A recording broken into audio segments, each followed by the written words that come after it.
All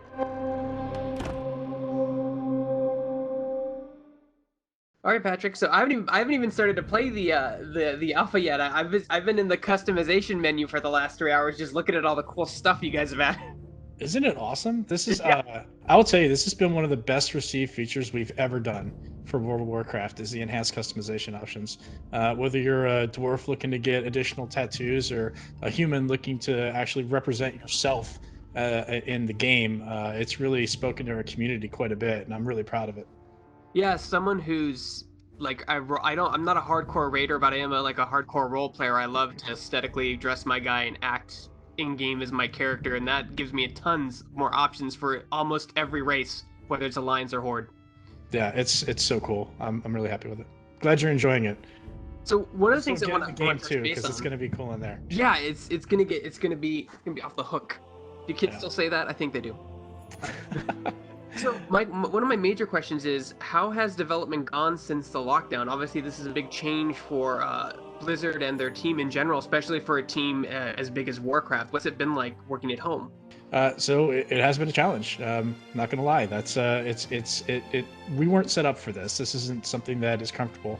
But I also know that there's so many people out there that are in way worse situations than we are, where they either can't work from home, or they've lost their jobs or their livelihoods. And I know many have been able to turn to WoW as a place to seek refuge and actually get some joy. This is a really tough time for everyone. I think we are blessed to be able to work from home. I'm really happy we've been able to do so. We've actually been able to gain tremendous efficiency based on the response this team has had. The individuals on the World of Warcraft team are heroes, and I've been impressed remarkably with how well they've been able to deliver an alpha since then. We've shipped a classic patch since then. We've made improvements to Battle for Azeroth since then, and now beta is just around the corner. The way the team's responded has just been remarkable, and I couldn't be more proud of the World of Warcraft team. What would you say of in your job particularly as production director? What's been the hardest thing for you to manage while working at home? Um, Mostly, so I have three children. So I would say them. They need attention. I love them to death, and I wanna be a great dad and an active father.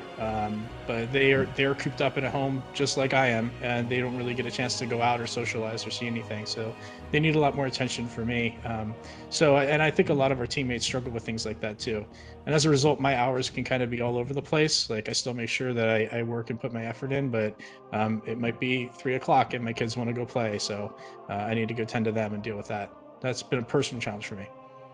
Now, this may be just because it's the most recent one, but I feel like you guys have done a lot more vigorous alpha and pre-testing with this expansion as opposed to other expansions you've done in the past. So one of our core pillars that we wanted to make sure we hit for Shadowlands was something we actually started doing back in the Rise of Ashara days, where we said to ourselves, like when we have a core system, like something that we really expect players to engage with as a cornerstone of WoW, we want to get that out for feedback as early as possible. What we found is when the community can interact with something and tell us what they like or don't like about it, the sooner the better. So that's why we got Torghast out in the alpha back in March. We've gotten tremendous feedback on that system since then. Covenants are coming online now to make sure that we get the right amount of feedback before we release the game, to make sure that when we do actually get to the point of where we're releasing that game, we put our best foot forward and make sure we're hitting what that community wants.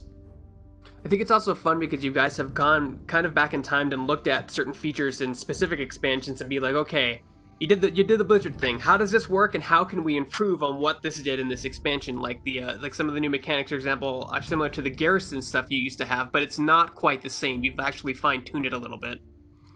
Yeah, I think one of the core principles of WoW development is to find what worked and iterate on that.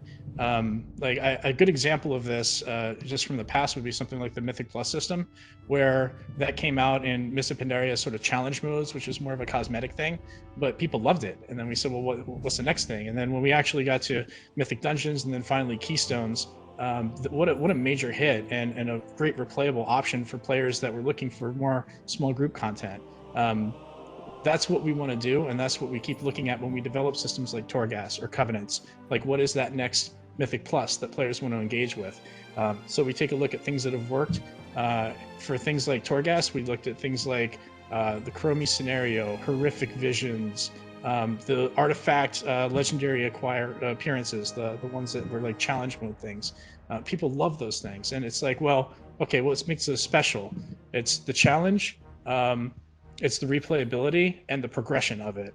And what better way to do that than put in a roguelike area where you can sort of break the rules of World of Warcraft, really have this special character progression that you get through the wings of this endless dungeon. And it thematically fits so well with this expansion. What a great thing to try to add into the game. And so far the reception's been overwhelmingly positive on it, which is why we're not doing the gaining thing. Play it as much as you want. If you just want to have fun, have fun. Go ahead. Yeah, I almost feel like it's very difficult for your team to, because you have three different community voices. You have the hardcore players that have put in thousands and thousands of hours and are like, I'm bored. You're like, you have 30,000 hours.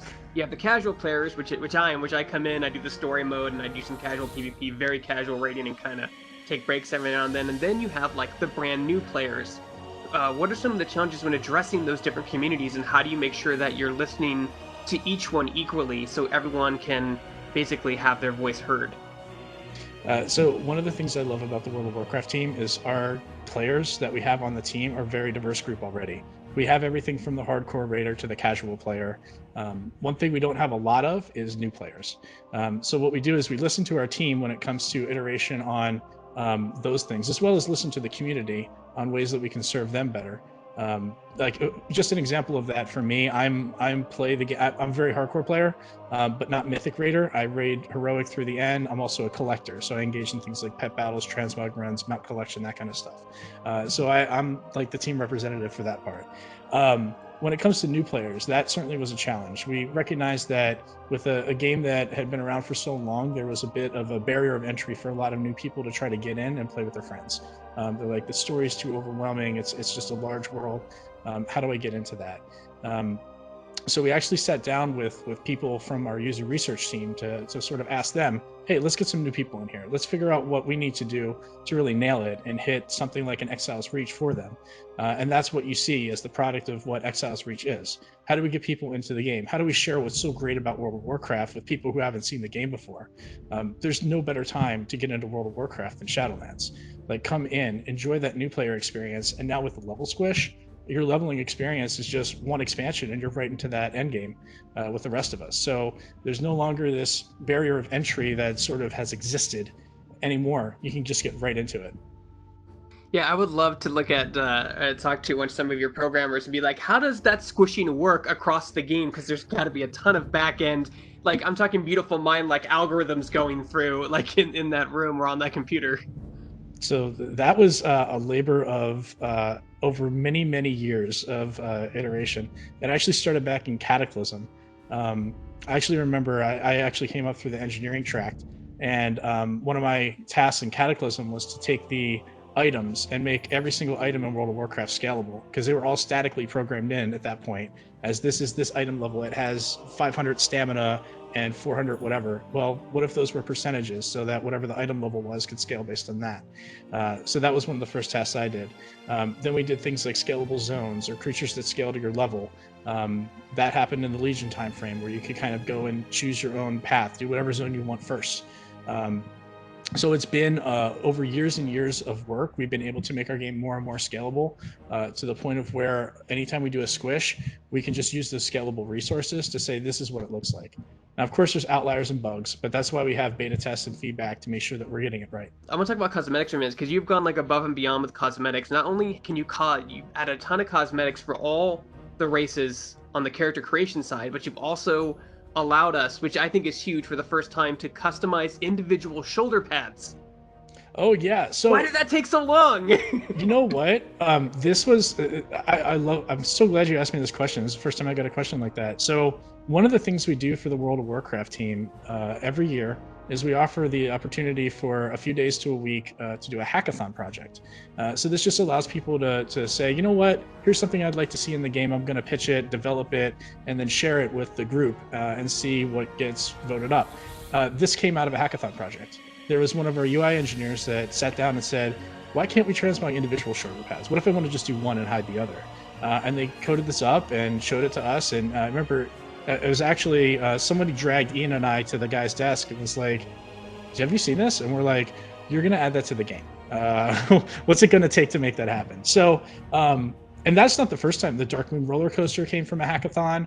Some of our pets and mounts have come from hackathons. A lot of our features come from just saying, rather than like, here are the things we need to do to make the content, what team can you get creative with? What do you want to do? What's something that's on your mind that you think would be special to add to the game?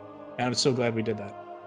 Is it difficult to try to create new, I don't want to call them gimmicks because they're really more than gimmicks, new themes and activities and expansions? Because after Warlords of Draenor, you had Legion, and that kind of started this rolling ball of, you had a Legion weapon, but then once Legion was over, that was kind of put aside and you couldn't do anything with it anymore, and you introduced Azerite, and then Azerite's going to be put aside and you're going to have this new thing. Before then, you were able to basically interweave these new themes and mechanics into the game permanently. Has that gotten more difficult? Because you guys have basically run the gamut since, the game launched, so I bet you it's very hard to try to put something in that's a permanent addition that doesn't interfere with other mechanics in the game.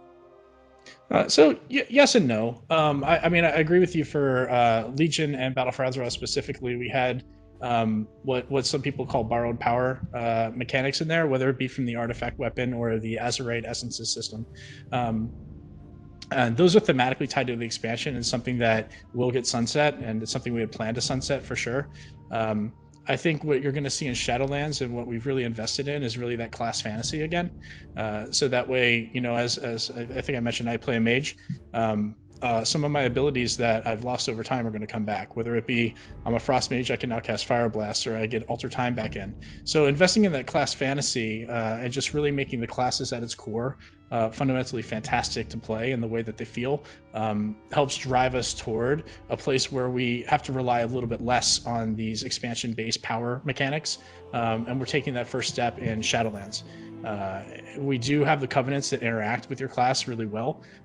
We think that's pretty awesome. It applies to every aspect of your gameplay, whether it be raids or dungeons or Mythic Plus or PvP or outdoor world, whatever it is that you like to engage in, especially things like Torghast. Those are things that will complement those class abilities and hit that core class fantasy. There will be things that we leave behind in the Shadowlands, of course. But we do want to make sure that we're getting back to that class fantasy. Speaking of the class fantasy, Patrick, a lot of people are miss the old talent tree that they had in original WoW when you guys redid it. I like the new talent tree, but people feel there was a class identity attached to the multi-point tier system in the older talent tree. But at the same time, I remember getting denied out of groups because I didn't talent right. You know what I mean? So have you guys talked about talents in general, how you could maybe bring elements of the old one back but still keeping the new one intact?